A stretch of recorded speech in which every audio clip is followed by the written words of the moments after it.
We're ready for the start. They're off.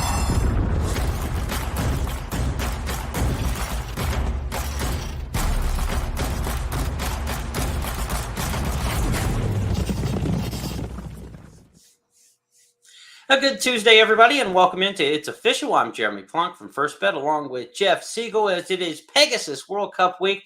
Really, Jeff, the first big stop on the tour in 2023. The nation's first big race of the year coming up this Saturday, the $3 million Pegasus World Cup. A lot going on. We've got the wager guide at First Bet and Express Bet that you can check out. So a fantastic week of racing. Typically in this spot, we're reviewing what we've seen. We're going to do a little review and preview this week.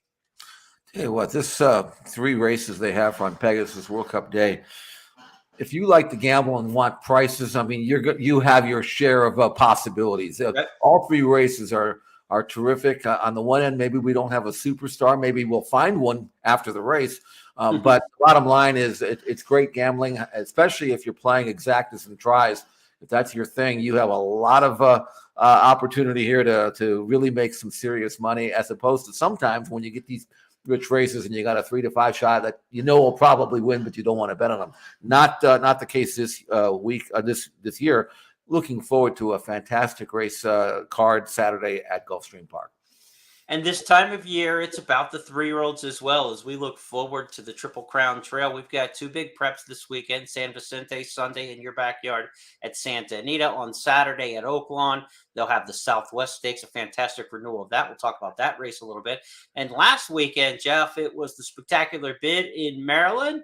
And then we had the big one at Fairgrounds in the Lecomte Stakes. And that's where we're going to start with our review this week on the big board. Let's go to our first topic. Coffee is for closers. We're talking about Instant Coffee, who rallied from off the pace, last the first to win the Lecomte Stakes on Saturday at the Fairgrounds. Jeff, this is now a 2-time winner. He's got a really nice resume when you talk about 2 major stakes wins: the Kentucky Jockey Club last year at a mile and 16th at Churchill Downs, and then coming back here at a mile and 16th in the Lecomte at Fairgrounds with the victory.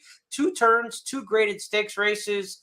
Really, you're only in the category of Forte when you look at horses in this particular crop that can claim to have 2 major stakes wins around 2 turns at this point. And he's got a leg up on Forte. In fact, that Forte just got back with his first workout of the calendar year. He's already got a win. So does this put him at the head of the class? Well, I don't know how good he is, but I know he will stay. A lot of times we get 3-year-olds that now that were really precocious and fast 2-year-olds, and it's always hanging over your head. I mean, okay, he's good, he's fast, he's a miler, maybe he'll go farther. You don't have to worry about Instant Coffee. He'll run from here to the hills. He is very, very good. He's getting faster in terms of his speed figures, and he can turn it on late. Now, I'm not saying that he's beaten the greatest horses quite yet. He still has something to prove. But when you've got 2 more preps at Fairgrounds for him, Risen Star, and of course the Louisiana Derby, he's going to have a chance to really clean up there and then bring a very impressive resume to Kentucky if he gets there. And he's from the first crop of Bolt d'Oro, who was a contemporary of Justify. And Justify was a tad better racehorse, but so far Bolt d'Oro has done a little bit better at stud. And this colt has a right to continue to get better for Brad Cox, who is obviously loaded with 3-year-olds. And he's going to have to do some splitting up here because it can't all run against each other. Instant Coffee, though, I'm sure will stay at Louisiana and try to run the table.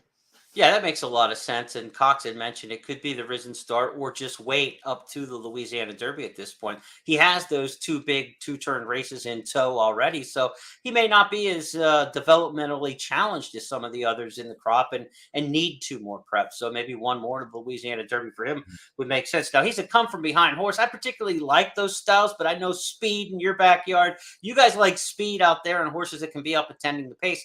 He could be, susceptible to a slow pace sometime.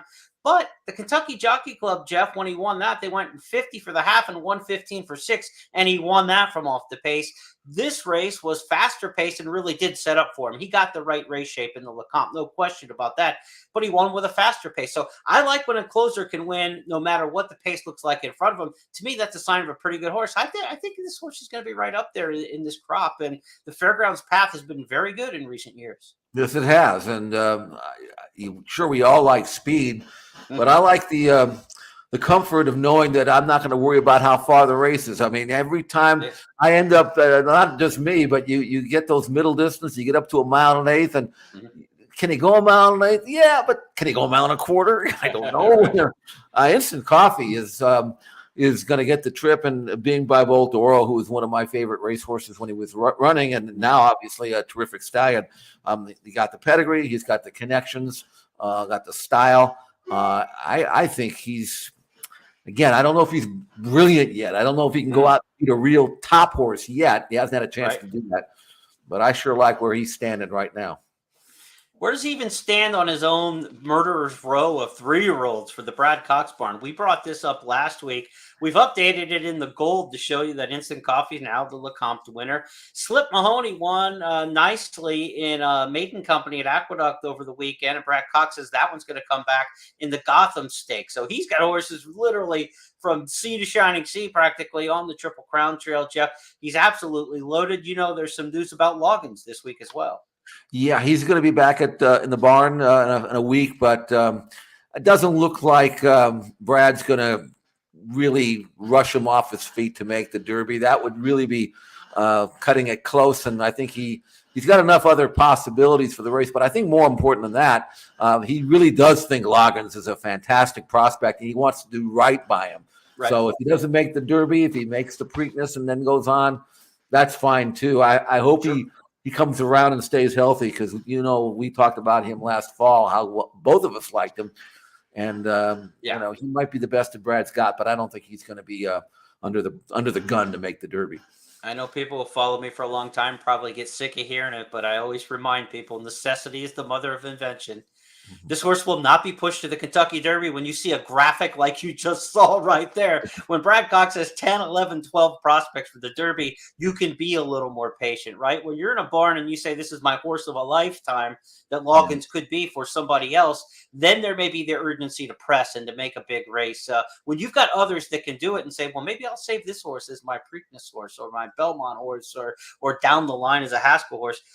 When you have the shed row to do it, you're certainly blessed in that respect. Let's go to our second topic this week as we stay at the fairgrounds, and we don't even get out of the same barn. She was looking like the goods over the weekend. Brad Cox had the Alice Look and Chop Chop, the big favorite for the Silver Bullet Day. As they turn for home, John Dooley will tell you it's just those two. And here's Chop Chop coming with her charge after the Alice Look. Both for Brad Cox as they come past the quarter pole. 3/4 in 1 minute 12.51 seconds. It's the Alice Look and Chop Chop. Chop Chop is just in front. Chop Chop and the Alice Look. Chop Chop, the Alice Look. And these two have raced away from Hey You Never Know Then Forest Chimes. It's the Alice Look who's dug her heels in for Luis Saez. The Alice Look repels Chop Chop to win the Silver Bullet Day Stakes. The Alice Look over Chop Chop. So the road to the Fairgrounds Oaks starts with the Brad Cox 1-2 exacta. The other Cox, as they say, Jeff, because everybody expected Chop Chop. I know I did. A filly who I really loved coming out of the Alcibiades at Keeneland. She threw the clunker in, the stinker in the Breeders' Cup Juvenile Fillies. She was at least back on good form in this race. I expected her to get by the Alice Look, and she never could. So where does that leave us? Is this a legitimate winner, the Alice Look in here, or was Chop Chop just not making progress? No, I think Chop Chop made progress. She was 14 lengths in front of everybody else. Right, okay.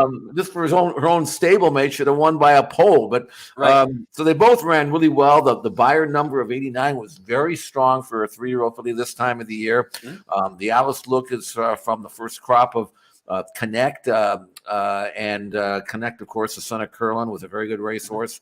And certainly in looking at the pedigree here, Second Dam Thunder Gulch, she's got a chance not only to develop, as her pedigree suggests that she should get better with age and distance. Yeah. I think, after finishing second in the Untappable on the 26th, she stepped forward. I love to see, especially route fillies, continue to get better and better and better. And the Alice Look's doing that. And I mean, Chop Chop ran her race. And that's why I like it, because Chop Chop, I thought, ran her race. And I thought the Alice Look beat a good filly. So I think they're both good fillies. And they're both Brad Cox. What else is new? There is another step before we get to the Fairgrounds Oaks. It's the Rachel Alexandra Stakes coming up in mid-February.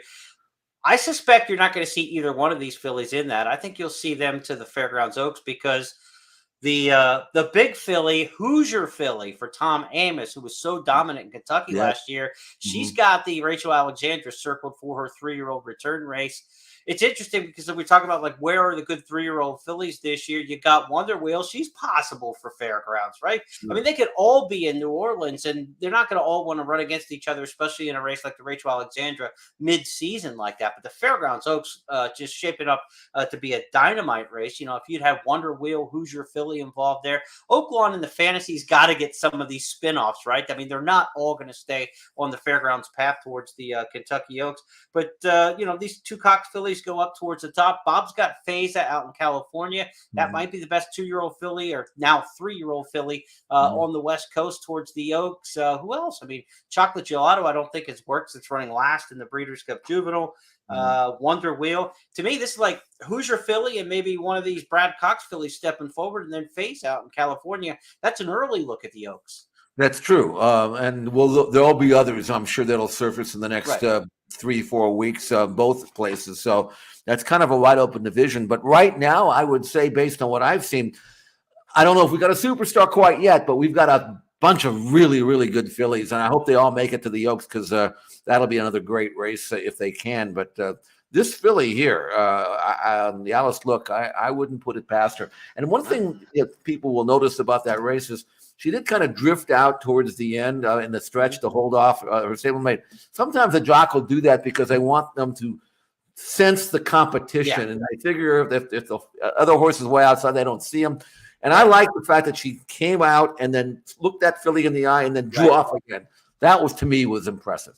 Yeah, the rider will try to find that competition so they can Right. get together and lock up. And it's not necessarily a drift, it's a directional tactic to Exactly. get out there. To our third topic this week on It's Official, the Triple Crown Tracker is back. This is where we look at some 3-year-olds. We talked about the review of the 3-year-olds that we saw last weekend, including Instant Coffee.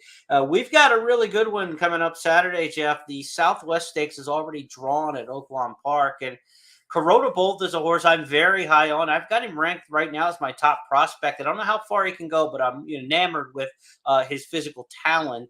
He'll be in the Southwest Stakes as he takes on Arabian Night, the 3-year-old debut of that impressive Bob Baffert winner in the fall.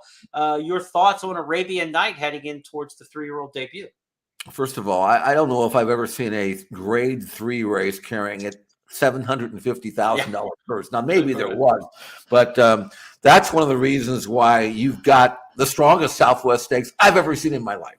Yeah. You've got the horse that you like, Corona Bolt, again from the first crop of Bolt Oro, who's brilliantly fast, not only on form, but he's fast on figures, and he's inside from the 2-hole, the classic 2 sprints and a stretch out. He's going. And then you have Arabian Night. You saw him at Keeneland on Breeders' Cup Day when he won his debut by 7 1/4 lengths, 97 Beyer number, which, by the way, is the identical speed figure, Beyer figure, that Corona Bolt earned in his last start. So you talk about splitting hairs here. And Arabian Night beat a horse named Determinedly, who won last week. So that was good. And he is training very, very well for his first start as a 3-year-old for Baffert. He's the bay on the inside. That's a colt named Foston on the outside who was so impressive winning his debut earlier at Santa Anita. He's a curling colt. And I thought in watching this work that Foston would be right up with him. And he's being niggled at. And Arabian Night on the inside is just breezing. So as impressive as this Uncle Mo colt was when he graduated at first asking, he is developing nicely for Bob. And I didn't think he was ready to run quite this quick, but he obviously is. And we'll see how good both these colts are because they both have a right to run sensational. Corona Bolt and Arabian Night. Now you got Corona Bolt, another Brad Cox, as we mentioned, you saw in that graphic. Jace's Road is in the Southwest Stakes. He's coming off a win in the Gun Runner Stakes, also a Brad Cox. And a horse named Hit Show, who was really impressive in his Keeneland debut last fall, came back and won an allowance race at Oaklawn in the middle of December. He's a candy ride for Brad Cox, who's also in there. Brad's got 3 in the Southwest. When there's $750,000 on the line, you can do that. 20 Kentucky Derby qualifying points in the Southwest. We will handicap this race probably in a little more earnest as the week progresses. Be sure to check out our handicapping podcast on Friday as we have the First Look podcast towards a big weekend of racing. But as far as these Triple Crown trackers go, Jeff, I mean, this is as good a look ahead and look back as you're going to get in January, because that was a good addition of the Lecomte with Instant Coffee winning, and a great addition of the Southwest. It popped in my head when you said, I don't know if there's been a 750 grade 3. I think Delta Jackpot, after a few years, may have gotten a grade. If the Delta Jackpot was a grade 3, that was $1 million. It was probably the richest grade 3 ever. But at 750, that's got to be top 2 or 3 all time in that kind of purse distribution. Let's go to our fourth topic this week on It's Official. We get off the Triple Crown Trail to take a look at the Pegasus World Cup. This is our Pegasus preview. The big race coming up Saturday at Gulfstream Park. Fields were drawn on Sunday in between races in Hallandale Beach. So we've got the fields for all 13 races now set. You can get handicapping. Past performances are out. And also we've got the Pegasus World Cup wager guide, which is out. You can check that out. Go to news.first.com or go to first.com/guide, and you'll find the Pegasus World Cup wager guide. Jeff, field of 14 for the main event. Our pal Eddie Olczyk's got the handicapping and the wager guide for this one, along with about 15 other handicappers giving consensus picks from around the first family of racetracks. You and I chiming in as well. Give us a thought where you may be looking now towards Saturday's Pegasus World Cup.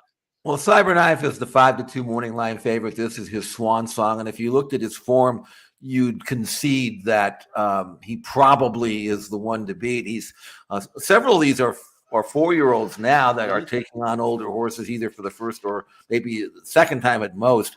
And gun to my head, if I had to pick the most logical horse, I'm not crazy about where he's drawn, but Cyberknife, I mean, he's coming off a series of good races, including his Breeders' Cup Dirt Mile, which was terrific. But I'm going to lean on the horse for course theory here. And I wouldn't be doing this unless I was getting a price, obviously, because White Barrio is going to have to step back to his spring form of last year. But he ran well in the Cigar Mile. He looks like he's rounding back the form. He's training well. And it's hard to ignore 4 for 4 lifetime at Gulfstream Park. I think he's going to run really well. And if he runs back to his Florida Derby win from last year, I think he's got a chance at 10-1 in the morning line. Here's a refresher of White Barrio at his best. Now at the top of the stretch, Simplification bracing for an oncoming White Barrio. Papa Cap is very game between horses, and Charge It swings into action on the far outside. There's an 1/8 of a mile to go. White Barrio takes over from Simplification. Charge It with a late say down the center. 16th to run. White Barrio almost home. Charge It shifts ground. White Barrio still there, and White Barrio wins the Florida Derby for Saffie Joseph Jr. from Charge It in second and Simplification third. It never hurts to run out of your home stall. It never hurts to have a win over the track, and it never hurts to have a win over the track at the same distance as this race here. So the boxes are checked for White Barrio. It's a matter of his best race outduels the other's best race in here.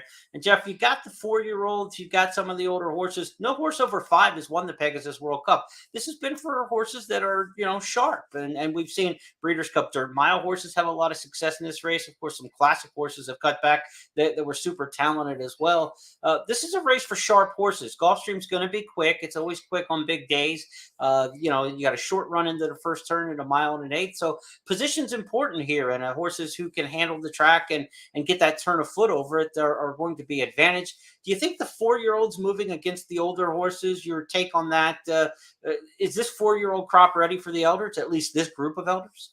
I think it is. I like the progression I've seen from Skippy Longstocking, for example. He's got a really nice win in the Harlan's Holiday with a career top iron number, one that, if repeated, would put him right there. We know Cyberknife is a very legitimate gun runner colt, and I'm not, as you aren't, crazy about that draw. I'm not sure what kind of he's going to get. He strikes me as the kind of horse that would prefer to be in the fray. I don't think he wants to come from way out of it. He needs to be sitting 3rd, 4th, maybe 2-3 lengths off the pace. I don't think he's going to make some massive late move, but he's a good horse, for sure. Right. Simplification, we know, is another horse that likes the track. I like the 2-hole draw for him. He's going to draft into a good spot. So I think the 4-year-olds are going to be very tough. And of course, I mentioned White Barrio. So I do think so. Now, in terms of the older horses, I should be more enthusiastic about the Funded because he's from my own backyard, and there's enough ones in his resume to indicate to me that on a big day, he can be very tough. Now, he doesn't always advertise himself in the morning. He's not the greatest workhorse, which is one of the reasons why you go into the race maybe not trusting him. But then you look at the form, won the Awesome again, 2 races back, the Country Grammar, easy one, the Native Diver.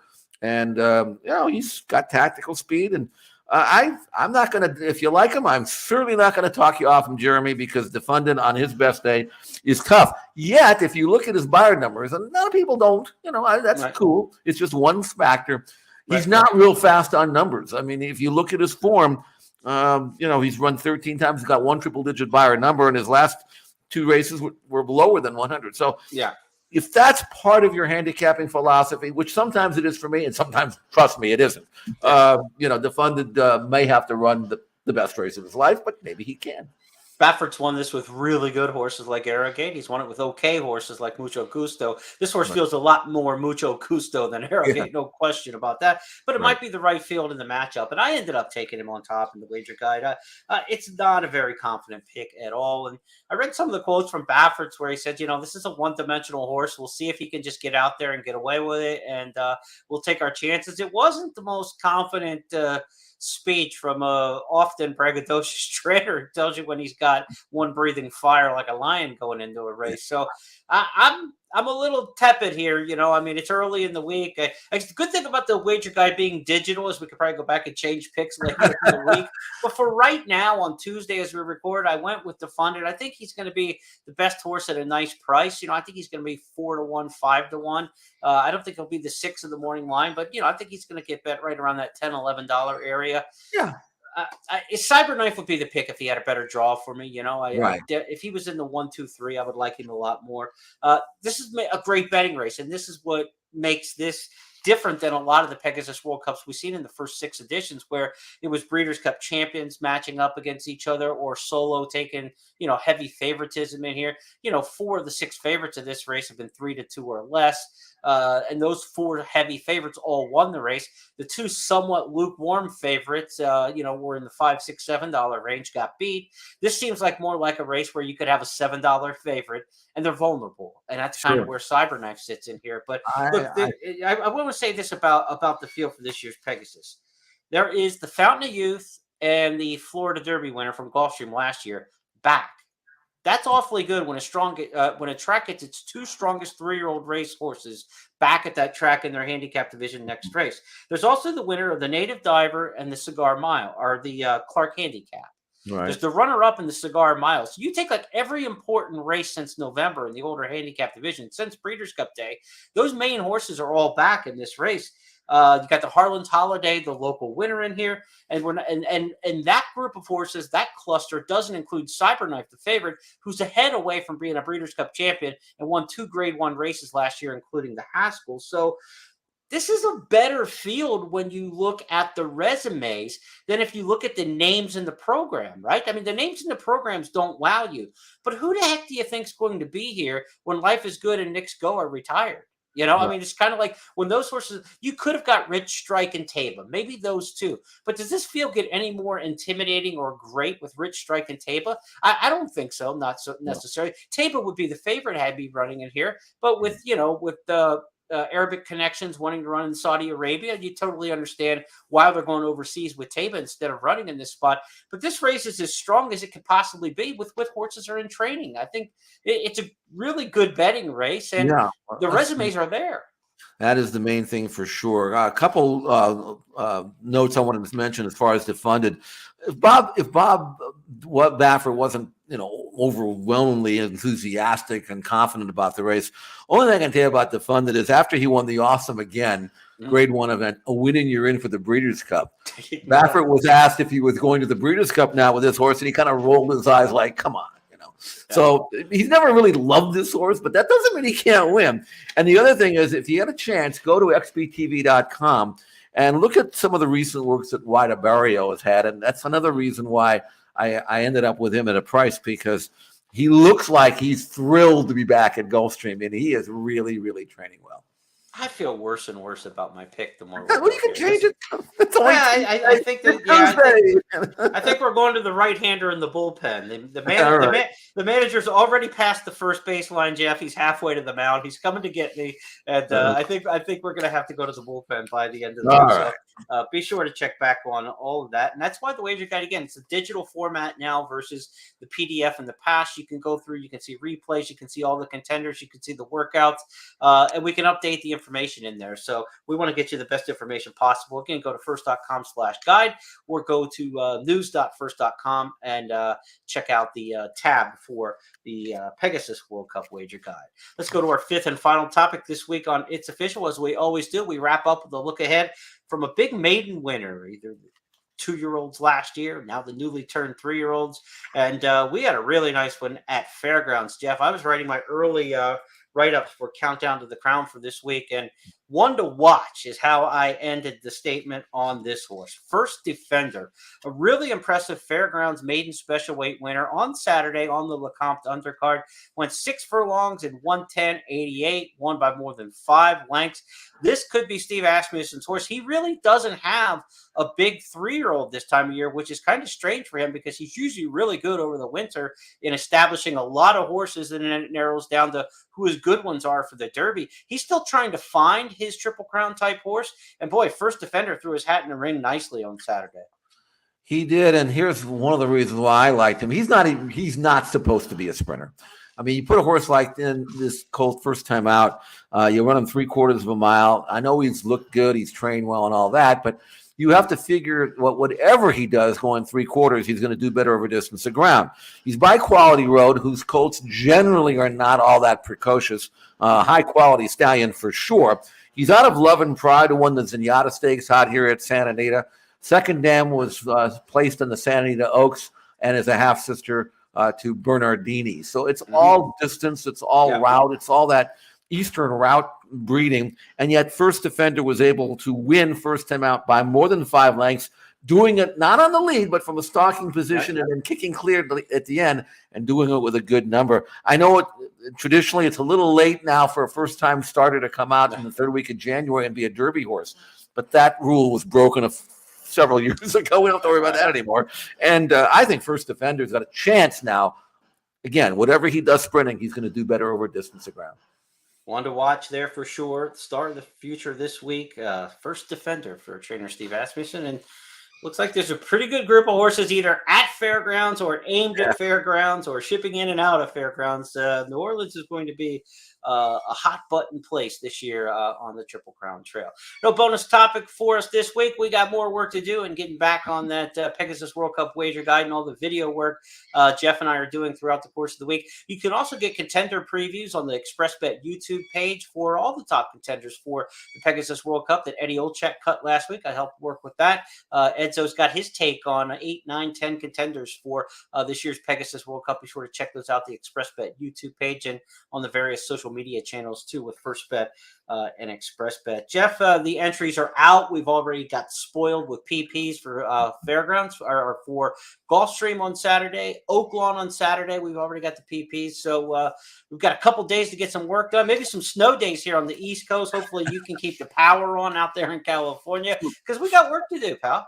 Yeah, we do, but it's good work. It's fun. And again, the Saturday card, just a glorious card at Gulfstream Park. I'll be working simulcast at Santa Anita. I'm not sure what day it is, but I'll be into that. So if you want to play Santa Anita, I'll have all the information, all the analysis for that on the website, and maybe have some commentary and video for the Gulfstream Park races as well. Good times, good Tuesday, and going to be a great weekend.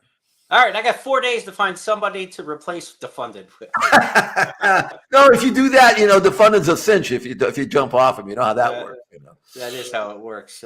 All too familiar with that one. That's why they say that you never refund a ticket, right? If you bought the ticket and you want to change, you keep that ticket and go buy another one because guaranteed the one that you exchange will come home and win and just drive a stake through your heart the rest of your handicapping days. So that's going to wrap up this edition of It's Official. On behalf of Jeff Siegel and everybody at First Technologies, I'm Jeremy Plonk. We'll talk to you Friday on the First Call podcast with more previews for the Pegasus World Cup Day. Good luck, everybody.